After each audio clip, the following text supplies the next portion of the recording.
I think we will get started. Welcome everybody to our town hall. What we're going to do this morning is we're going to talk this afternoon, we're going to talk about our mission moment, which is a little bit about why we do what we do, a little bit of the heart of the organization. I'll share with you our upcoming town halls. David, Nathan, and Rochelle Matterall will talk to you about volunteer recognition. And then the star of the show, Alexi Stavropoulos, will share with you our safety seminar. The mission moment I wanted to share with you today is a little bit different than I normally share. Usually we talk about a passenger that's got a moving story, but this story was sort of struck the mission operations team. The young man that you see on the left there is a command pilot and an Earth Angel, and he is 19 years old, just turned 19 in April. He also became a command pilot in April. Since that time, he's already flown a mission and he has driven 6 times. The quote that you see here, Aaron did an exceptional job with ground transportation, going above and beyond with flexibility as Anne and Timothy dealt with unexpected issues at the clinic that threatened to postpone their treatment. All transparency, that is not Anne or Timothy in that picture with Aaron. That is Judith, a different passenger. We didn't have a picture of that particular flight. But Timothy was supposed to get chemotherapy, and some of the equipment that he was supposed to get that with was broken. After Aaron had already dropped him off, Aaron agreed to come back and pick him up and take him back to the airport so he could wait for his return flight even without his treatment. And then remarkably, they got the equipment fixed. And Aaron then ended up just sitting there waiting for this couple to come back after their chemo treatment. So kudos to Aaron, a young man. And for those of you that have been in the aviation field for a long time, you know we want more of these young people coming in and getting involved in volunteer pilot flying. So thank you, Aaron. Upcoming town halls, the next one is August 21st. We're going to be talking about pilot preferences. For those of you that are pilots, you may know that when you are logged into VPOIDs, you can pick your preferences. You only want missions with 2 people that only weigh 300 pounds and all of those things. That is important to us in mission ops because that allows us to really target what we send you via text and or email. So learn more about that on August 21st. September 21st will be targeted again towards new volunteers where they can ask questions of a seasoned volunteer pilot, and that is in planning. At this point, David Nathan is going to share with you the top flyers for 2024. All right. Thank you and good afternoon, everyone. We're just about halfway or just past halfway through the year, so I want to recognize our top flyers. So coming in at number 1, we have our Reluctant Endeavor Award winner, Dennis Phelan, actually, in Arizona with 69 missions. In Hawaii, Osamu Manabe flew 47 missions. He actually flew 2 out of every 3 missions, so big shout out to Osamu. Representing Nevada, Michael Evans had 33 missions. Up in Washington, John Jewett flew 31 missions. In NorCal, we had our area leader, Bill Diedrich, with 24 missions and Chris Bennett with 22. Back in Arizona, Phil Council and Tom Holliday flew 22 and 19 missions. Mark Hawkinson, our Montana wing leader, leading his wing with 19 missions. And Michael Valentine representing Utah with 19 missions. And our top flying board member, Eric Chadwick, representing Southern California with 18 missions. And last but not least, John Myers, much needed pilot in Montana, flew 18 missions. So big shout out to our top flyers. And now to our Earth Angels with Rochelle. Hi, everybody. Yeah, big thanks to the Earth Angels. It's a really big part that really make the mission possible for us. We're in first, Dennis Phelan with 50 missions. We have Marlene Hutchinson in Washington, 34 missions.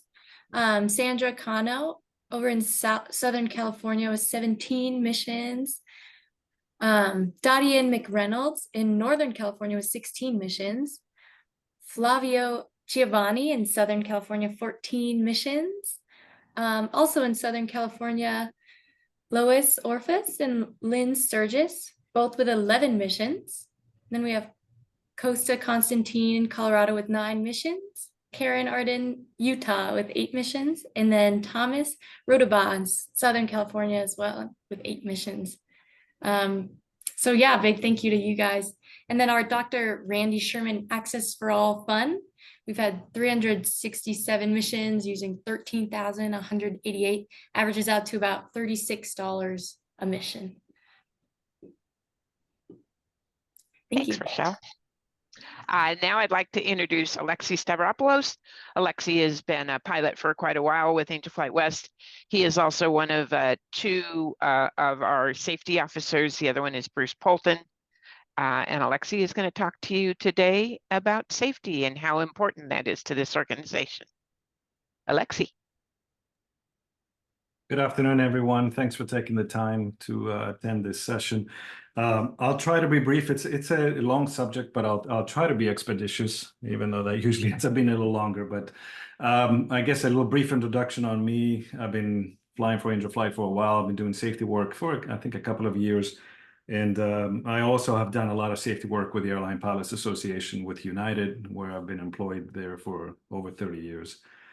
So this is a very rewarding experience for me, and it's also eye-opening and educational for me as well. So safety is for all of us. It's not just 1 or 2 people. So whatever input you can provide, I welcome it, and it helps us formulate future articles, and I'll talk about that at the end because it is important, especially when we talk about threats. I like to hear from all of you. What are the threats that you're facing? So therefore we can tabulate those and create an article maybe with highlighting what those are. So today's session is based on the article, the last one that I wrote, which had to do with managing flight path and distractions. And I know Bruce has written an article in the past about distractions, but I wanted to cover this under the threat and error management umbrella. And that was the very first article I wrote quite a while back, and I know it's very lengthy. And thank you for your patience with that. It was very detailed. You can find those. I think Dave and Jess will put up a link for that under angelflightwest.org/news, which there's an archive of the old articles there. So I'll touch on it a little bit without making that the emphasis, talking more about today's subject. What started this session and what started this subject was an advisory circular that the FAA wrote late last year, and it was about flight path management, and it defined what that is. It's, makes common sense. It's the lateral and vertical and longitudinal control of the aircraft, including ground path. So that's essential. It's because we have a lot of incidents and accidents that occur due to loss of flight path management on the ground, taxiway incursions, runway incursions, and so forth. I'm not talking about, ground loops or actual loss of control events, even though those are applicable. I'm talking about distractions and how they affect the maintenance of flight path. So in a nutshell, flight path is flying the airplane, right? For both in the air and on the ground. And how do distractions affect that? I think if the industry is kind of ringing the bell on flight path management to professional crews, because this advisory circular, by the way, was directed to Part 121, Part 135, Part 142 training centers. So I know it's addressed to commercial operators, but in my book, if it's something that's addressed to those groups, we should all be paying attention to it as general aviation pilots and Angel Flight West pilots, because we're equally susceptible to those, if not more. So there is a link on the last article for that advisory circular. It's 42 pages long, so I'm not going to bore you with that. But there is a mandate from the FAA for those operators to come up with a way to train flight path management, especially in light of distractions. What I wanted to do a little bit different with this versus what Bruce wrote was I wanted to go over it under the umbrella of the threat and error management model. Next slide, if you could, Jess. So thank you. This is something that we talked about at length on the very first article, and I'll touch on it a little bit. The top part you can see is safe operations. Common sense, but it is an area and it's a sentence, if you will, 2 words that I'll be referring to a lot for the foreseeable future. It's where we want to live. We want to live in safe operations. Yeah, I know it makes perfect sense. Obviously, we want to be there. None of us gets up in the morning, goes to go to work, or goes to go fly an airplane thinking, you know what, I'm just going to not be safe today. I understand that. And that's what we're addressing here. These are the ladders that lead us to depart from safe operations. So the threat and error management model, which what we're seeing there has threats underneath it, as you see, some of which we are aware of and we brief. The FAA has certain mnemonics that they use, such as I'm safe. The airlines, we use the personal threats, environmental threats, and technical threats that we are required to brief in order to, as you can see, prepare for those so that we can remain in safe operations. It is essential, and for the commercial operators, mandatory that those threats are briefed prior to any briefing. It's what we call the threat forward briefing. So it's essential that we do the same, and I'll touch on that in a little bit. If we don't prepare for those threats, we may have an error. We may make an error, and that will make us depart again from safe operations. It's an error that we need to repair in order to get back into safe operations. And again, if we don't repair that error, we might be led into a UAS, which is an undesired aircraft state. If we don't recover from that undesired aircraft state, we will again depart safe operations. We need to return to that. And if we don't, we might have an incident, accident, and or deviation, violation, what have you. If you see on the right side there, it says CRM, Tim. CRM is crew resource management, as you know, and most of us in danger flights, we don't operate with multi-crew. We usually single pilot. But the single pilot resource management, which we've talked about in previous articles as well, there are links to that. There's a plethora of information on the web on that. The principles are very similar. And the other one is TEM, threat and error management. These are the tools that we need to get back into safe operations, such as what is our communication like? What is our leadership like? What is our automation management? What is our time management? And so forth. And it's important that we address those so we can get back. So again, safe operations, threats we need to prepare for. If we don't, errors, we need to repair. If we don't, we may have a UAS. Let me briefly touch on the UAS, the undesired aircraft state. A lot of times we think that means we're upside down, headed to the ground. It doesn't have to be just that. It could be something quite simple. Example, we're flying along on an IFR flight plan. We're in VMC, and there's a cloud ahead of us that is, and the outside temperature is, let's say, 5 degrees C. Nothing too threatening, but what would be considered icing conditions. And we haven't turned on our pitot heat. So now we enter the cloud without the pitot heat on. So we have safe operations where we're flying along nice and happy. Now we have a threat. We have this cloud with potential icing conditions. We made an error. We didn't turn on the pitot heat. And now we're in a UAS. We're in an undesired aircraft state. We're in the cloud in icing conditions with our pitot heat off. So it could be something as subtle as that. And that might lead to a pitot system being iced up and then have unreliable airspeed indications, let's say, or maybe not. But that might happen. So we'll recover by turning the pitot heat on and we're back into safe operations. So it could be something as simple as that. So don't always view it as something catastrophic. For the threats that are in the things, the distractions that happen to us that are they require more of a unilateral, instantaneous response, such as unusual attitudes or rejected takeoff or last minute go around, those require a different kind of preparation, and we fall back into the training and the things that we briefed. You'll hear me mention this a lot, and I know you all know it. We don't rise to an occasion, right? We fall back to we fail, if you will, to our most basic form of training. So the more we brief, the more prepared we are. That failure, if you will, back to the basic form of training will be the most effective. So that's a brief summary of threat and error management. Again, tons of detail on that in the first article we wrote. That's all I'm going to mention for this for now. Important that I will say that for us that we brief the threats ahead of time, because these are the threats that we know of. What I'm going to touch upon today is some of the threats that we're not aware of. such as distractions. Okay, so I'll get into that. Let me talk about something here. I have a little, you can see why I wasn't an art major, but this is my little, it's supposed to be a circle. I hope you can all see it. Very simple, nothing too exciting. Alexi, I'm gonna spotlight you real quick. Okay. There you go. Right. Yeah, this is a circle. So this is a circle of our outside zone, what things are happening outside of us. And this circle in the middle is me, right? Or us. We have all kinds of threats outside, such as air traffic control, weather, busy airspace, terrain, complex IFR, you name it. You can come up with more. And then we are here.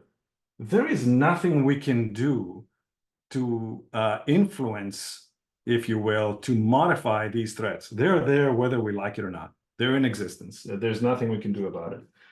What we can do is create this influence, this zone of influence around us. Think of it as a force field of actions we can take in order to influence those threats. And that's what we'll touch upon today. What can we do to modify those knowns or unknowns, for that matter, that we have no control over? The only thing we have control over is this zone of influence that's around us. That is, and we'll come up with some tools on how to handle them. Okay, that's it for art today. And very good. So here's a question before we get to the next slide. When does a distraction become an error? It's a threat, but when does it become an error? It becomes an error when we're actually distracted. And I know that sounds very strange and it's difficult. And when do we realize that we are distracted? When we're no longer distracted. And that's a tough one. That is a real subtle one. It's kind of like with situational awareness. When do we know we've lost situational awareness? When we regain it. And that's why highly professional crews have taken perfectly good airplanes and taken them to the ground. So it can happen to absolutely any one of us. So that's what we'll touch upon today, is how do we deal with that distraction. So next slide, please, Jess. Thank you. Knowledge. So that's, again, we're in our zone of influence. The first thing we need to do is be knowledgeable. Example, we might be flying along on an IFR flight plan. We get a complex reroute that involves intercepting a new airway with fixes or multiple airways intersecting one another, God forbid. So that's always a challenge. It is important that we are well read and studied and know our navigation system in such a way so that distraction does not become an error, because we know how to program a navigation system because we've studied up. Unfortunately, there's a pretty bad accident that happened, I think last year, with the Pilatus on the East Coast. That was because of that. There was it wasn't a reroute, but it was a route to avoid a special use airspace that the piloting command had a hard time in programming, and ended up in a loss of control of the airplane simply because of the distraction of programming the navigation system. So knowledge is the remedy for that. So it's important that we take the time to know our airplane systems, our navigation system. For example, in my airplane, I know if I get an alternator 1 failure versus an alternator 2 failure, it's a very different story. An alt 2 failure is not that big of a deal. An alt 1 failure means I have a degraded electrical system where I'm time limited now between my current position and when I need to be landing before I lose my battery. So these are the things that we need to know, and we're all susceptible to it. By the way, whatever distraction and error I talk about, I've done it. So I'm not sitting here holier than thou from the podium telling you how to do things. This is, again, a collective group of sharing safety information. So number one, we need to be knowledgeable. We need to be well read. That's incumbent upon us. That's the ask of all of us, so that we are always prepared, always knowledgeable. Aviation is not just a hobby. We need to be disciplined into having that knowledge. So therefore, when the distraction presents itself, we are prepared for it. And therefore we can, as we said in the Terranero management model, if we're prepared, we can remain in safe operations. Next slide, please, Jess. Thank you. Skill set. So here's an example. Let's say I'm an instrument rating applicant, or better yet, let's say I'm a CFII certified certificated flight instructor for instruments applicant, right? And the examiner is going to ask me all about the detail and the academic information on how an ILS works. Stuff I've forgotten, I'm sure. But, you know, the different frequencies of the localizer, the frequencies of the glide slope, the locations of the antennas, the fact that you can have a ghost glide slope, and therefore you might have you know, be aware of that because of the phase array of the frequencies. That's great stuff. And I can talk about it, which is essential as an instructor, that I have that knowledge so that I can teach it. But here's the question: will that knowledge help me fly a good ILS? Not necessarily. As a matter of fact, not at all. So I'm not saying it's not important and I need to know it, but what's equally important and just as important in our profession and in our skill set and in our what we're doing, even if it's not a profession, flying airplanes, and especially for range of flight, is we need to practice these skills.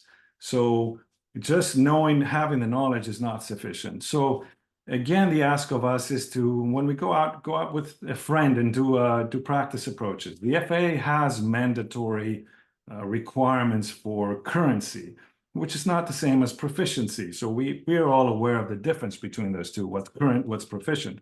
There's a difference there, and I won't touch on that. I think we all are aware of it. Also ask yourselves, let's say in your flight reviews, are you doing your flight reviews with your buddy where you're very comfortable? Or are you doing it with someone who you might be a little bit intimidated by or want to impress, so therefore your skill set and your practice needs to step up? Only you know the answer to that. And trust me, I know I'd rather do a flight review with a buddy, or if I have a check ride in the simulator in my day job, I'd rather do it with someone I know, but that never happens. So it's important for us to step out of our comfort zone and challenge ourselves. The other thing that we need to be doing is dry time, chair flying. You probably all heard that. It's, you know, trying to trick our nervous system into pretending we are performing a certain skill by not necessarily flying it in the expensive airplane. And especially that's applicable if we have skills that we already are aware of, like how to do a go around. But if we sit there and chair fly, dry time, how to do that, then it's actually as if we're doing it. Briefly, an example that I'm sure most of you are aware of: I think a university did this study several years back where they took 3 groups and they had them all tabulated their results of they were shooting foul shots from the foul line on a basketball court. So they took the first group, they did how they did, second group, third group.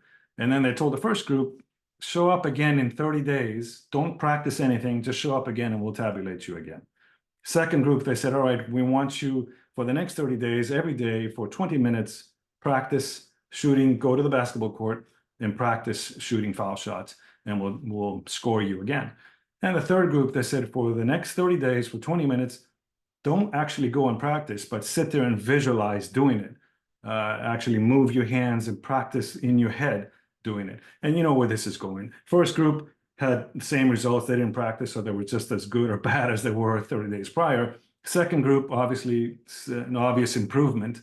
And the third group, the exact same improvement as the second group. So it is applicable, it is functional, it does work. And I do it all the time before a check ride. And I think most of us do that too, the old chair flying. Most of us that have been flying a long time, we've heard of that process. So try that out. Next slide, please. All right, thank you. Limit multitasking.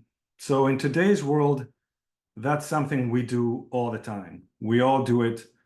We are not as effective as we think we are. And actually, based on the studies that I've done and the things that I've read, we really are never multitasking. We're just dividing our attention. We've become very good at it. We go from doing one task and then we do the other task.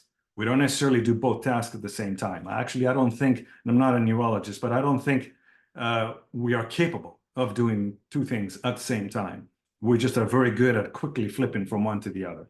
There is quantifiable data, especially in aviation, clearly showing how multitasking has been a causal factor to an accident or incident. It's indisputable. So consider not doing that. And even if it allows saving some time. So ask yourselves, do we program our navigation system while we're taxiing? Are we conducting a checklist or doing a run-up or part of the run-up while we're taxiing in order to save a little bit of time at the run-up area?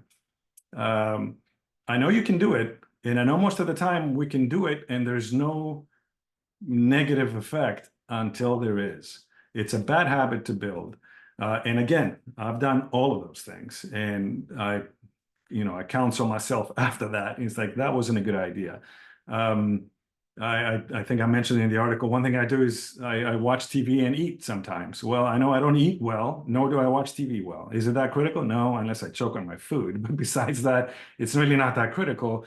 But when it comes to aviation, it's very critical. So you might want to consider thinking, do I live like I fly and do I fly like I live? If your life is one of just perpetual and constant multitasking, it might be kind of hard to say all of a sudden I'm going to go fly and be one-pointed.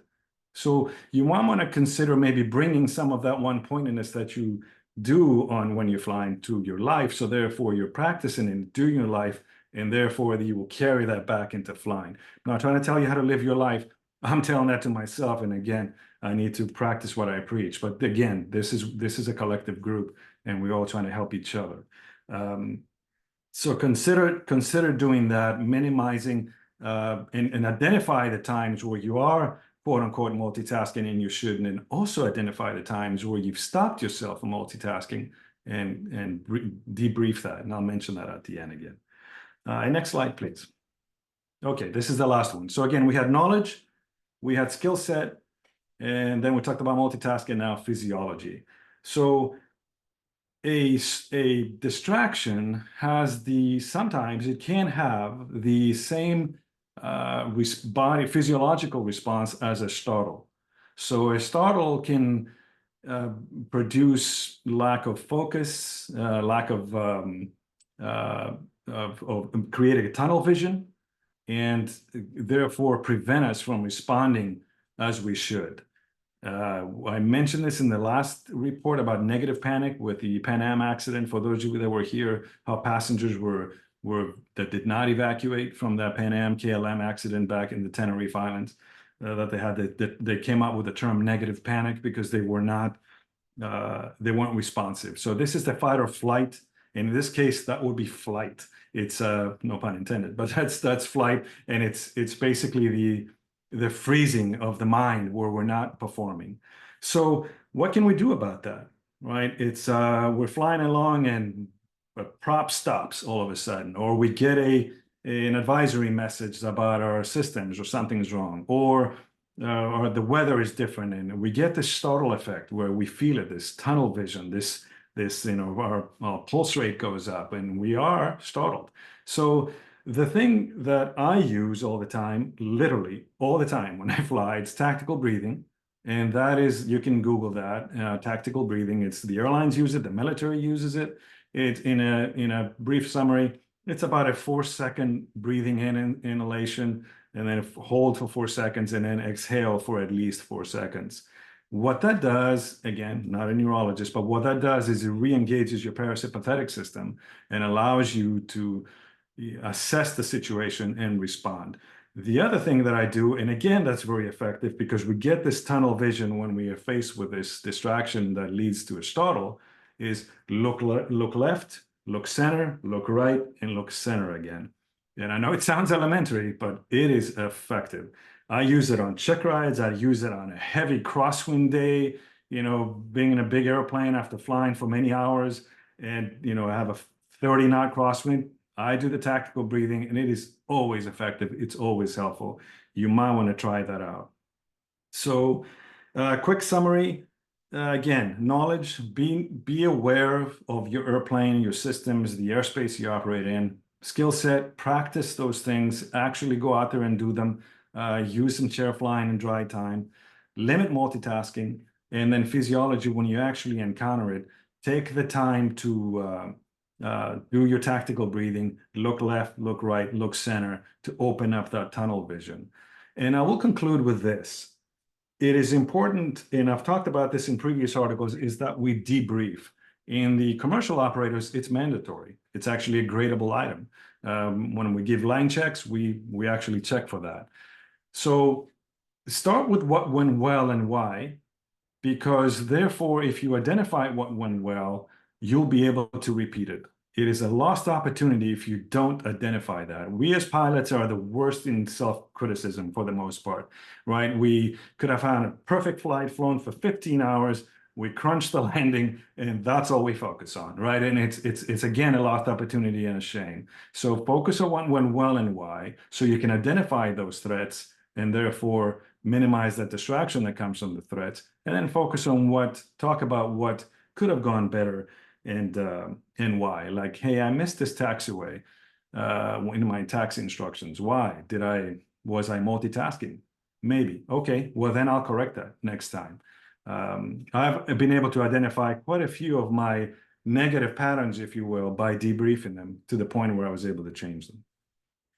I'm open to questions, and also thank you, Jess, and also you can feel free to email. I know sometimes it's not easy to ask questions during this event, but feel free to. You have my email; it's in the bottom of all the articles. Again, I want to hear what your distractions are, how you dealt with them, what the threats that you're facing are, and therefore we can share them all, tabulate them, and kind of have the winners of, okay, that's a number one threat. Maybe if 100 of us are facing them, that might be a real threat that we need to be constantly debriefing. So I'm open to anything you all have. Thank you for your time. Thank you, Alexis. That is fascinating. Even for those of us that are non-pilots, I think it is educational for a lot of things. So that was really interesting. So we'd like to take some questions. By the way, David did drop in Alexis' email, also the email for the safety team. So you can reach both Alexi and Bruce at that number. You can ask questions by literally raising your hand, by raising the little icon hand, or by just unmuting yourself and speaking out if nobody else has a question. We had a large crowd today and hoping we have some questions. So.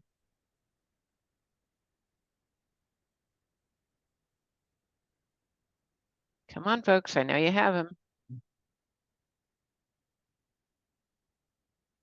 As I said, I know it's challenging during these events to actually be broadsided into what the subject is and then come up with a question. So feel free to do that after the fact. Hello, can you guys hear me? Yes. Hi, this is Ronald, but I occasionally fly AngelList patients with a lot of pleasure. Unfortunately, I don't do it enough because I travel too much. I'm currently in Europe. Best, or what you will, biggest distraction I've had, actually fairly recently on a flight, where right after departure, my Angel flight passenger, and I was literally climbing through like 400 or 500 feet or so, and they're unaware of the flight environment and the need to have sterile cockpits and things like that, and they're literally almost in the cockpit, even though they're on the back seat of my 182, my Cessna 182, where the passenger leans forward and says, "Where can I plug in this?" And she holds up a regular plug to be put into a wall socket because she needed to charge her phone. So, here I was climbing, dealing with a routing in an IFR environment, leaving Oakland Airport, which is not the quietest airport and airspace to fly around in, and a passenger who needs to be explained that no, we don't have 110 volts on board, and I may have a USB, but you don't have the right connector for that, and yada. So knowing that we cannot multitask, because that is, in fact, as you said correctly, a fallacy. It's not there. You have to strictly divide your attention, and still be nice to your passenger. You can say, "Be still, be quiet. I need to get to 1,000 feet first." I had to explain that, and nothing bad happened, but it was a serious distraction. I'm wondering, gee, how do you deal with that while being nice? It's not like a family member or a friend who I can just tell, be quiet for a minute. I don't feel I can say that to an Angel flight passenger because they may not understand, right? And they're not supposed to understand necessarily. That's my question. How do you deal with that? That's a great question, Ronald. And actually, in my experience, that was definitely my first impression of what a distraction is for Angel flights. And it's something I wasn't quite prepared for, because it actually did startle me, and it was completely unexpected, because I'm used to closing the cockpit door and 380 people in the back are not going to bother me. And we have very strict procedures that are known by all as to what is sterile flight deck, etc. So thank you for bringing that up. And by far, from all the input I've received, that is the number one distraction. And it's as you said, it's not their fault. They don't know that environment we operate in. Here's what I recommend. Number one is a very thorough briefing beforehand to your passengers as to what the sterile flight deck is and what does that mean, what your workload looks like from what might appear to be that you're not doing anything. They might not recognize the fact that your brain is going 1,000 miles an hour as you are in this complex ATC environment. But I simplify it even more. So I do all that, and you say, well, I do it too, but then they forget about it. Understood. So here's what I recommend, which is a universal language that we use in aviation, which is, and I explained it beforehand, and this is how I prevent it from coming across as me being rude. I tell them this beforehand. I say this, when it's time for sterile flight deck and I cannot talk to you and I need you to not talk to me at that moment, I raise my hand, literally raise my finger. And I tell them the exact phrase beforehand. I say, I do not intend to be rude. It's not me trying to be rude. It is me telling you, I need you to not talk to me right now. So I say it ahead of time with a smile on my face going, again, I'm not trying to be rude. I know it's very rude. It's a horrible gesture. Like, yeah, zip it, right? That kind of thing. You could never say that to someone in a relationship, right? Or a friendship unless you want to sleep on the couch. So I make sure to clear the air beforehand that, you know what? I know it's going to happen. You want to say something unless it's an emergency. You're really hurting. Something bad is going on that I need to address instantly. And it's okay if you do it, but understand that's going to be my response. My response is going to be stop. You can choose the hand gesture, however you want to do it. It could be mine is the finger, or you can do this, and that makes them remember. And again, you can even do it with a smile if they're not looking at you, like, we talked about this. So it will immediately help them go back to remembering, oh yeah, that's right. He told me that is not rude. It's just what they need. And then you can briefly say, I'll get back to you on that, right? So it's all about pre-briefing. So therefore the air is cleared beforehand. I have found that to be pretty effective most of the time. Yeah, and if I may follow on that, and I do that with friends, and I even do that with angel flight passengers. In this particular case, this passenger was obviously quite sick. She'd just gone through treatment. I'm not sure what it was, chemo, radiation, whatever it is, but it was clear she was out of it. So in that context, yeah, with a friend, I have no problem to tell them like, hey, when I raise my hand, just be quiet, right? With this passenger, I mean, I was even having trouble going to a normal safety briefing with that person. Like, this is how you open the door, that's how you open your seatbelt, that type of stuff. She was sick. So to what extent is it possible for Angel Flight as an organization to almost precondition those passengers, not the ones that are sick, but just in general, educate our passengers about the fact, until you see 1,000 feet on the dial, be quiet, don't distract your pilot. Or, when the pilot says we're about to land, just be quiet until after you've landed, those types of things. Is it possible to brief them in some way, shape, or form and kind of alleviate that a little bit? Because obviously, yes, I can brief a passenger. When a passenger is very sick, it becomes hard. And it becomes hard to make it stick. And, and again, it's an environment they're not aware of, and I can't blame them for it. Right. I just felt troubled, doing that and making that rude gesture, because I experienced it's very rude for somebody who's obviously already sick and overwhelmed by her situation, et cetera, et cetera. Maybe I'm too sensitive for this. I don't know. Look, it is. First of all, you're addressing the number one distraction, so that's great, and that's exactly what we're talking about. There is language in the initial video, I believe, that does talk about sterile flight deck and the fact that pilots have a workload and so forth. What's difficult? Sorry, I don't know what just happened. I don't know what that was. Anyway, there is language that talks about that kind of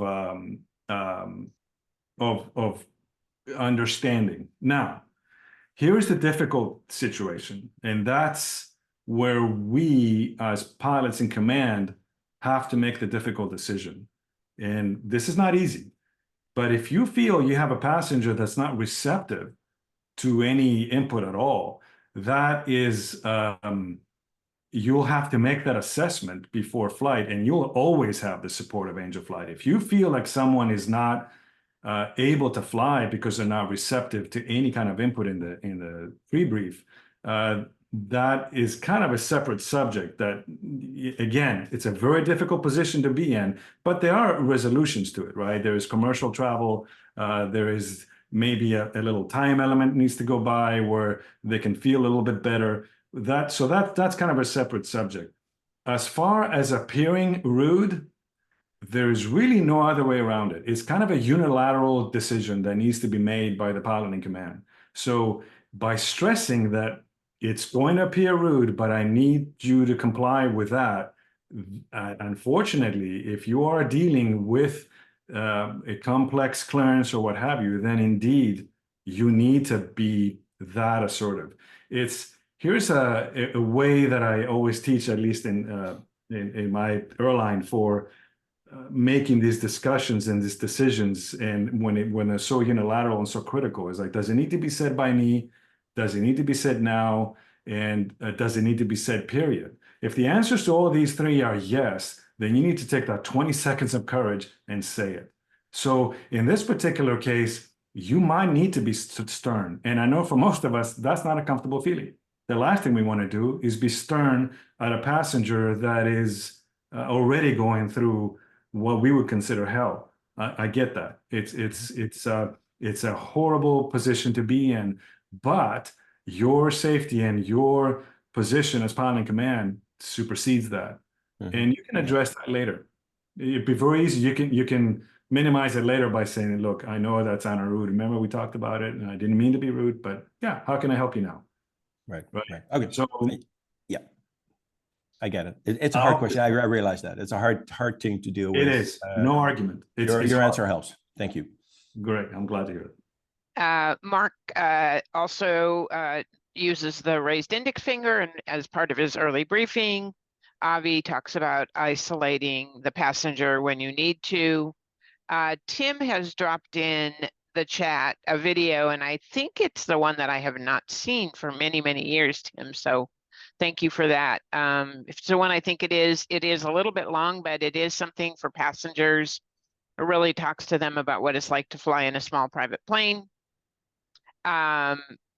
David mentions bringing along a mission assistant, a friend, a neighbor, another Angel Flight person to help manage the passenger if your airplane allows that weight-wise, and we know that's not always the case. But let's get to another topic, which Jerry Kramer brought up, and Greg Dance mentioned he had the same situation.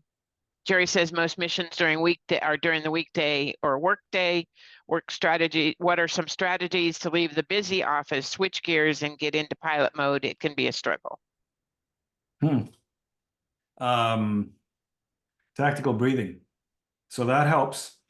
So that's the physiological part, because you're faced with the distraction of constantly thinking of work and the multitasking. I used to actually do something I haven't done in a while. I probably should, but I literally, so I had obviously I have a uniform hat, captain's hat. So I would literally plan on I would take my hat off, obviously, and leave it in the seat next to me in the car as I'm driving home from SFO to Northern California. So I live in Sonoma County. It's about a 60-mile drive.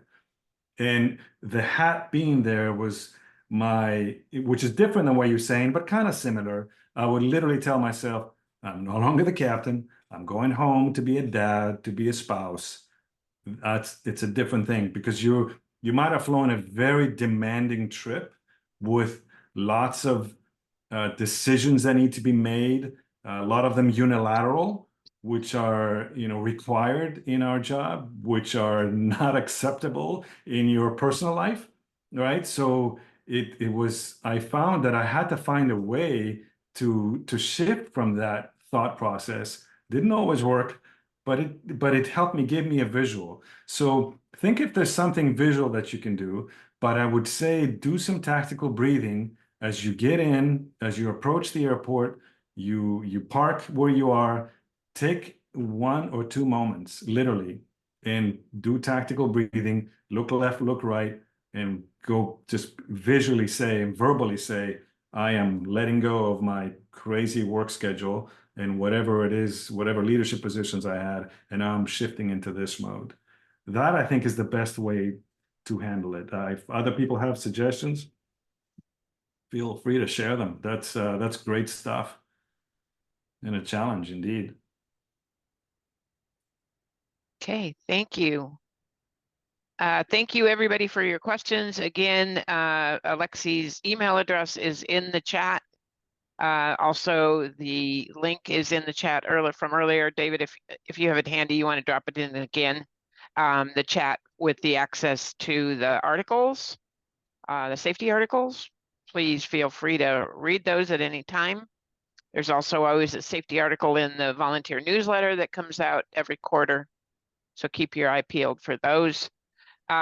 Just before we go, I will give you a quick reminder. When you fill out your mission report, there is a spot on your mission report where you can report a safety situation. There's one way you can do it where it is anonymous and it just lets us know it happened. But the other way to do that is for you to do, it's not really a NASA report, but it's where you can say, and you're really saying that to Alexi and Bruce, here's what happened when I was flying my mission, X, Y, and Z happened, and I felt it presented a safety issue. They'll follow up with you and talk to you about it, and you guys can share thoughts and ideas on how that doesn't happen in the future. All of those things are helpful to our continued safety, and our continued safety is always our first priority. So thank you all for joining us, and see you on August 21st. I hope you join us at that point to find out about pilot preferences, really important. Alexi, David, and Rochelle, please hang back. Mary, if you're still on and want to hang back for a minute, you may. If you've got another meeting to jump to, you can do that as well. Thank you so much, everybody. Jess, too. You too.